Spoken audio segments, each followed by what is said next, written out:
আসসালামু আলাইকুম। আমি এসেছি আজকে আমি আজকে আসছি রবিউল মাশরুম ফার্মে। তো ওই যে ফার্মে তো রবিউল ভাই আছে। আসসালামু আলাইকুম রবিউল ভাই। ওয়ালাইকুম আসসালাম। কেমন আছেন আপনি? জি আলহামদুলিল্লাহ।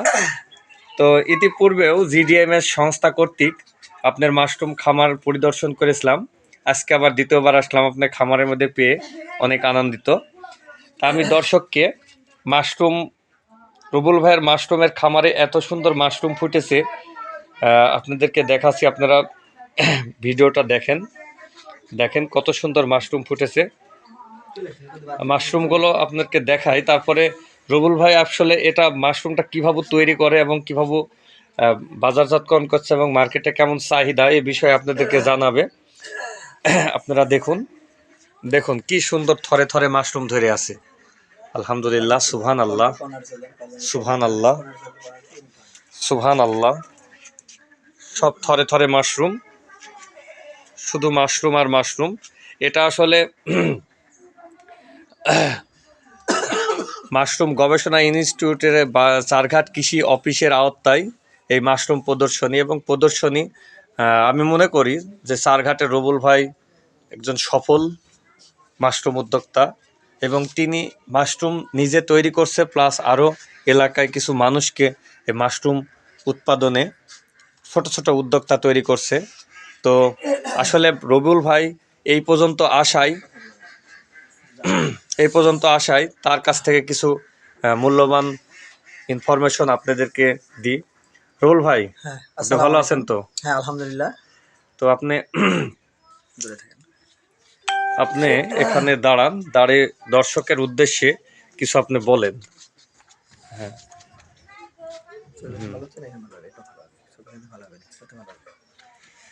হ্যাঁ, আপনি দর্শকের উদ্দেশ্যে কিছু বলেন। হ্যাঁ, কিভাবে বলবো?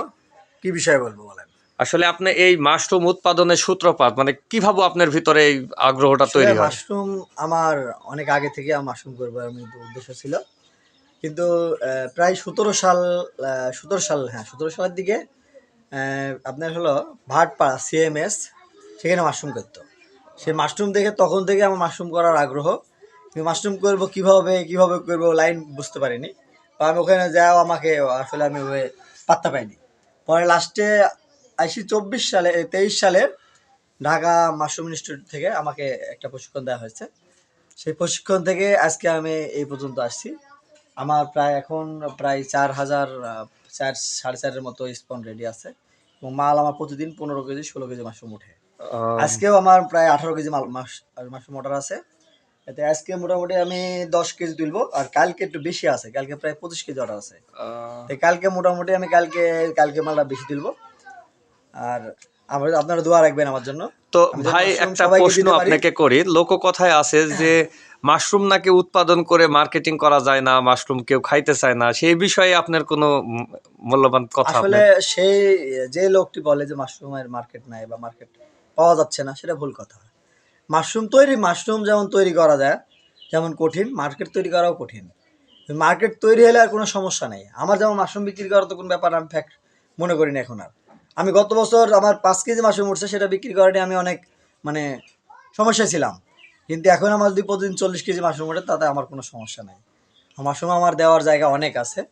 এবং মাশরুম যদি যারা মাশরুম বিক্রি করতে পারছেন না, তারা আমার সাথে যোগাযোগ করেন, আমি মাশরুম বিক্রি করে দেবো ইনশাল্লাহ। আর আমি তো দেখছি, কারণ আপনার বাস্তবতায় তার প্রমাণ যে আপনি আসলে সফল উদ্যোক্তা। তো সে দৃষ্টিকোণ থেকে আপনি আরও কোনো ছোট উদ্যোক্তা তৈরি করার চেষ্টা করছেন না কেউ আসলে করছে, এই বিষয়ে যদি জানাতেন। অবশ্যই আমি আগামীতে আমার চিন্তাধারা আছে যে আমি মাশরুমে যে আমার যে 2টা রুম আছে, একটা ইনকুলেশন রুম, একটা মাশরুম সেন্টার, মাশরুম তৈরি করা একটা ঘর। দুইটা রুম আছে। 2টা রুমে আমার মোটামুটি এখন সমস্যা। আমি আগামী বছর হয়তো বা একটা মাশরুমের বীজ তৈরি করা একটা রুম তৈরি করব এবং এসি সহ। আমি ট্রেনিং সেন্টারও তৈরি করার চিন্তা ভাবনা আছে। দোয়া রাখবেন আমার জন্য, আমি যেন আগামীতে বেকারত্ব দূর করতে পারি। হ্যাঁ, আপনার ইনশাল্লাহ আপনি যেন এটা সফল হন। আর তো ঠিক আছে, দর্শকের উদ্দেশ্যে এই ইনফরমেশন হয়তো আপনারা দেখবেন, জানবেন। তো ভিডিওটা আপনারা সবাই শেয়ার দিয়েন।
ভিডিও অত বড় করতে হবে না।